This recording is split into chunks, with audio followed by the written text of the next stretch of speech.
always wanted to be like a superstar ass nigga, but knowing what's going on right here with all this shit, like the industry, that shit fake as hell.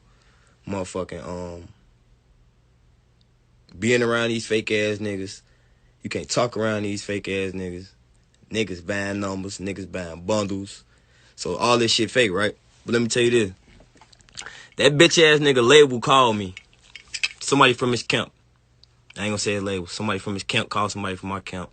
Talking about they'd give me $3 million to keep trolling with this nigga, right? Dead. I hope y'all on here looking and listening. That shit dead, man. I never turn my back on the fucking streets. Ever. I'm the fucking voice, you know what I'm saying? That money shit ain't gonna change a motherfucker. So I ain't gonna never respond to this nigga ever fucking again, right? Say what you want. Do what you want. You can't fucking troll me, bitch. I'm the streets. You know what I'm saying? Hey, what's up, y'all? Y'all know my slogan. I don't know it all, but I know what I've been through. And today, we're going to talk about Lil Durk exposing 6ix9ine and his label. Talk about how he said he was offered allegedly $3 million to help troll with 6ix9ine and all that he's doing. We're just going to get straight into it. Now, y'all know how I feel about doing vids on Tekashi 6ix9ine, but this situation proves a point I was trying to make in the last Tekashi 6ix9ine video that I did. His trolling, putting people's life at risk with the law, and just a whole bunch of reasons why we should entertain this guy and his antics. You see what I'm saying? I'm gonna leave a link in the bio so y'all can check it out yourselves. Y'all let me know how y'all feel in the comment box below. Whether you disagree, let me know if you feel he is trolling. Let me know if you feel he's not.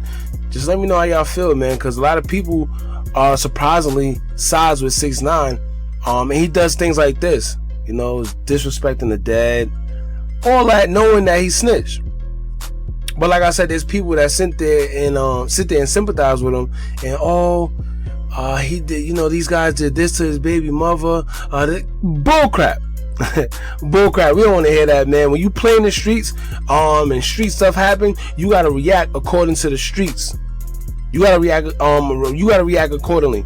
That's why I try to tell people, if you don't want to be in the streets, stay out the streets. You ain't got to shoot guns. You ain't got to sell drugs. You ain't got to scam. You ain't got to do none of that. There's other ways to success that you could find yourself doing other than being in the streets and trying to troll and try to be this gangster tough, blah, blah, blah, blah. I don't know. So my thing is this, right? If you've been keeping up with the blogs and what's been going on, Tekashi 6ix9ine has an album coming out on the 24th of September. Y'all know every time this kid has a song, video, album, or anything that's coming out, unlike the typical artist that goes on press runs, you know, like radios, interviews, merch, pop-ups, whatever, what 6ix9ine like to do is troll. And this time is no different.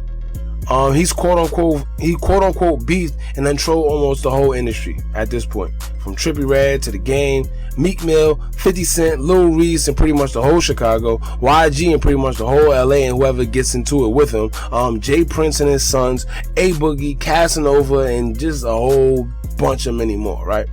So anyone with any type of sense, to me, ignores him.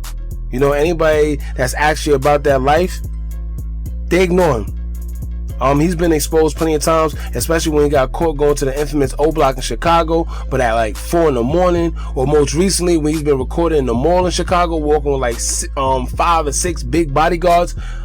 It's even been a time where him and Lil Reese will go back and forth on Twitter on their IG lives also, and, you know, just disrespect each other. You know, they go back and forth. But like I said, most of the dudes that are from the street knows it make no sense to entertain him because he's just trolling. You see what I'm saying? But that don't stop others from actually entertaining him, and then boom, people back talking about him again on the blogs and everything, and that's all he wants, pretty much. Now, 6ix9ine took it a little further. He went as far as going to Chicago, mocking the dead people that have lost their lives, and in the midst of doing so, he mentioned OTF Newski, which is the cousin of Lil Durk, who also lost his life to gun violence in 2014 when he was parked in the parking lot of a Southside mall at 3:19 p.m. A man walked to the white SUV that Newski was in and fired shots, which led to his death. Newski was only 21 years old at the time and was also on the drill scene and most known for his songs such as OC featuring Durk, DHK, Work Freestyle, and a few others. And at that time, a lot of people don't know, not at that time, but Newski went to college, and I think he played basketball, but he ended up getting injured, and in the midst of him getting injured and not playing no more, he turned his life to the streets and just in the streets. You see what I'm saying? And then that just goes to show you, man, it all depends on one decision that you can make, which can make your life go from good to bad, however you correlate that or want to categorize it, or just go from right to left in a matter of or a month or just one decision. So now 6ix9ine, he said things like he's smoking on Newski, which is common for Chicago drill rappers to say when they're dissing their ops, dead homies. You see what I'm saying? 6ix9ine also went as far as saying he runs Chicago. So at that point, it's like, bruh, come on. Like, come on. Like, you run Chicago? Like, at this point, we got to know that the boy is trolling. But like I said, no one, like, some people feed into it and some people don't. I don't know, man.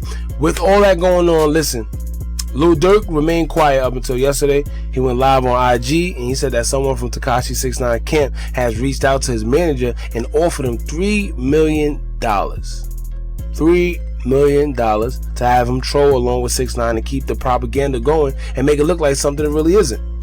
Now, usually when artists do things like this, it's for the album sales, streams, and just to trick people into buying this is something that's not even true.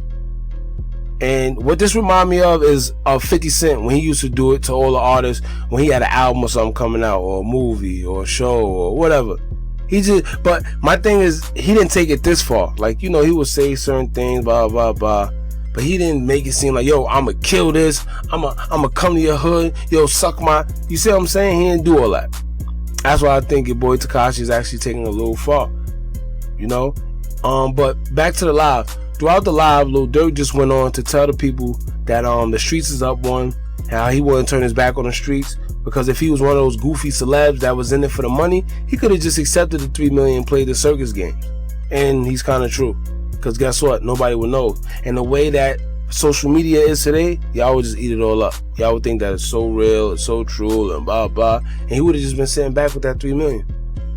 All right. He also then pointed out that 6ix9ine isn't even on top 100 Billboard, alluding to the fact that 6ix9ine is pretty much just clout chasing at this point.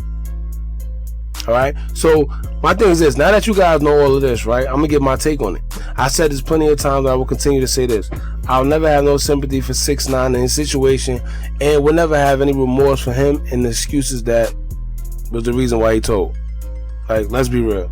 He wanted to be in the streets. Street stuff happened to him, and when it got sticky, he folded. Simple. In the midst of him folding, he also put some guys away in return to him being able to walk the streets, only to do the same thing that he was doing before the whole snitching situation. Which is crazy. So my question now is for the people who sympathize with him: do y'all feel the same? Like, do y'all still feel sorry for him after defending him and now seeing that he's doing the same thing that put him in that situation to snitch? How do y'all feel? You see what I'm saying? It's like, how do you feel? Because people, oh, they did this to his baby mother, they did this, they tried to set him up, they do. Yo, listen, none of that is excuses. When you in the streets, you play by street rules.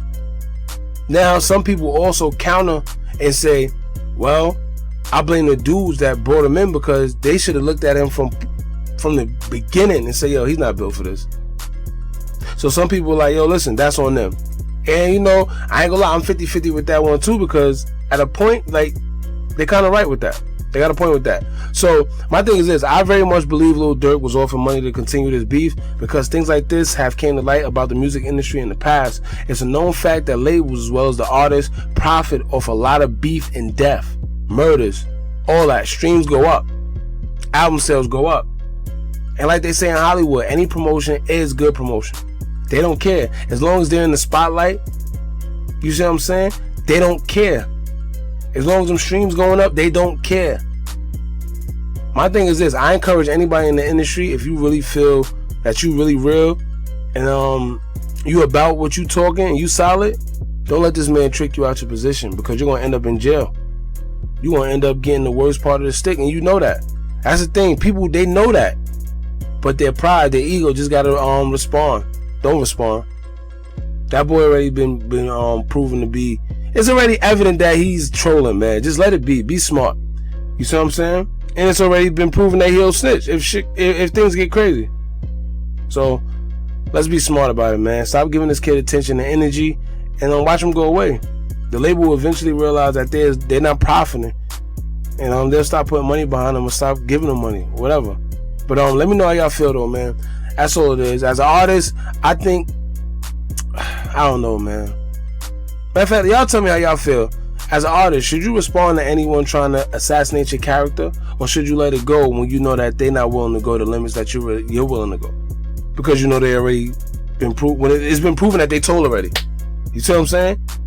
So, and one thing I also gotta say is, for exposing such things like this, I think Lil Durk should be a little more careful, because you playing with fire when you expose information like this, especially when it comes to these labels. That's a whole nother story though. Listen, like, comment, share, and subscribe. Hit the bell for notifications so you're notified every time I post a new video. And let me know what you guys want to hear. I'm here. I'm open to anything. Self-improvement, self-help, what is it? Anything, man. Music, politics, whatever y'all want to hear, let me know. I'm out.